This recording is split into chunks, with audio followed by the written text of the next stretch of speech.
In the last 3 months of 2022, the US consumer added $60 billion to the overall total debt of credit cards. That total is close to $1 trillion. It's $986 billion.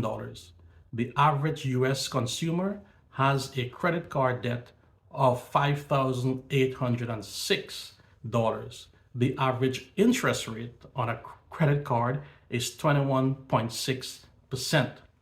I just read an article that stated the US consumer have begun to default on their credit card debts. The reason given for this increased dependency on credit card has to do with persistent inflation. The price of housing, transportation, energy, security, and clothing continue to increase at a rate that is not keeping pace with the average individual increased income. The second reason given for this increase is the Federal Reserve is continuing to increase interest rate in an effort to combat high inflation.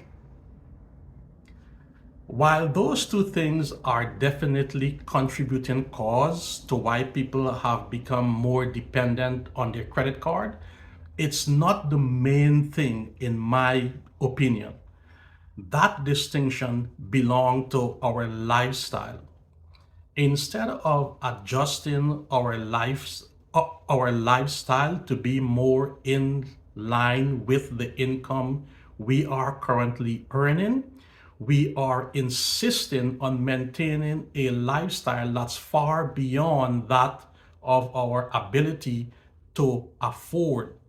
As a result, we have fallen to the prey of the banks who issue credit cards, making you believe that you can maintain what is an unsustainable lifestyle through the use of credit.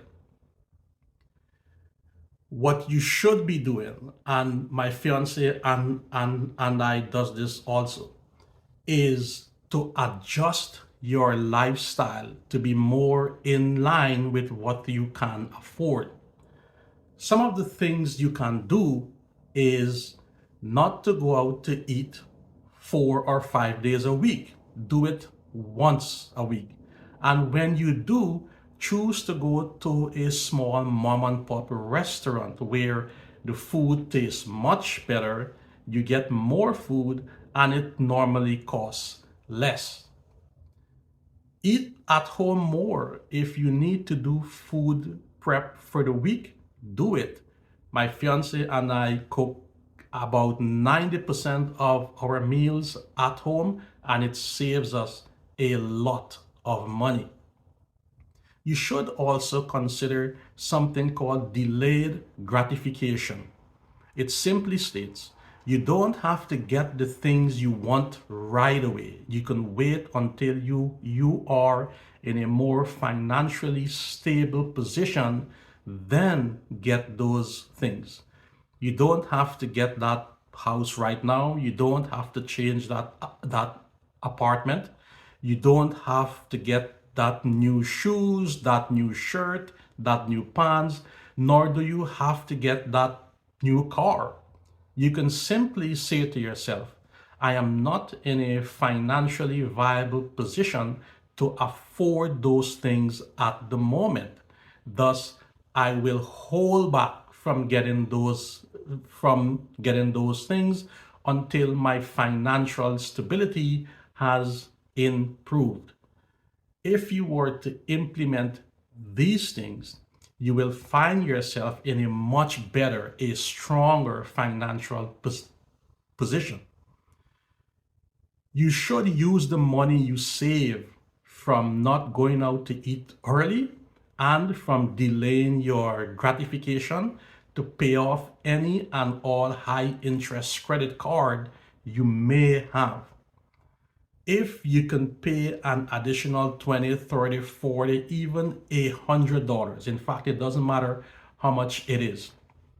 towards the down payment or the complete elimination of a high interest credit card, you should do it.